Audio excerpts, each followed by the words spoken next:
यहाँ पर 1 सितंबर से झारखंड में नई शराब नीति लागू होगी। तो वहीं 22 अगस्त को शराब दुकानों की लॉटरी 1343 दुकानों के लिए 560 ग्रुपों में निकाली जाएगी लॉटरी। तो वहीं सभी दुकानों के लिए 100% आवेदन जमा हुए हैं।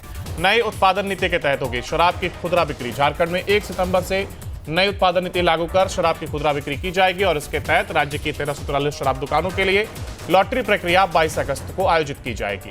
राज्य को 560 ग्रुप में बांट करके लॉटरी कराई जाएगी। हमारे साथ हमारे संवाददाता बने हुए हैं सूरज, यानी कह सकते हैं नई लॉटरी प्रक्रिया शराब को लेकर के जो दुकानों को लेकर के होनी है 22 अगस्त को ये प्रक्रिया होगी और ऐसे में एक पूरी तैयारी कर ली गई इसको लेकर के। और जिस तरीके का घोटाला सामने आया, हालांकि वो एक अलग मामला है, लेकिन उसके बाद ये तमाम बदलाव के साथ अब एक बार फिर से सरकार तैयार है।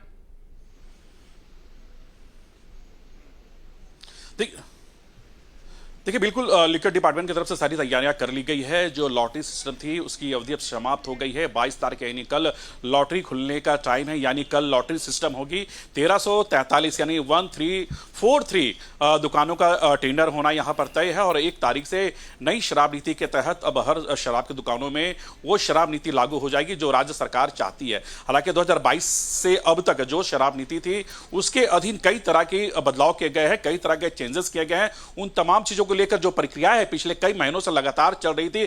कई ऐसे कंपनियां हैं, उस कंपनियों से राय शुमारी भी की गई कि आखिरकार जो झारखंड में नई शराब नीति अगर लागू होती है तो किस तरह का राज्य में राजस्व बढ़ेगा, विभाग की राजस्व बढ़ेगी। क्योंकि आपने देखा कि इस बार राज्य सरकार की जो टारगेट है वो 25,000 करोड़ की टारगेट है। तो ऐसे कई टारगेट को पूरा करने के लिए राज्य सरकार ये नई शराब नीति लाई है और ये उन्हें उम्मीद है कि आने वाले दिनों में जो नई शराब नीति जिस तरह से विभाग ने लागू की है उससे राजस्व का बढ़ावा होगा।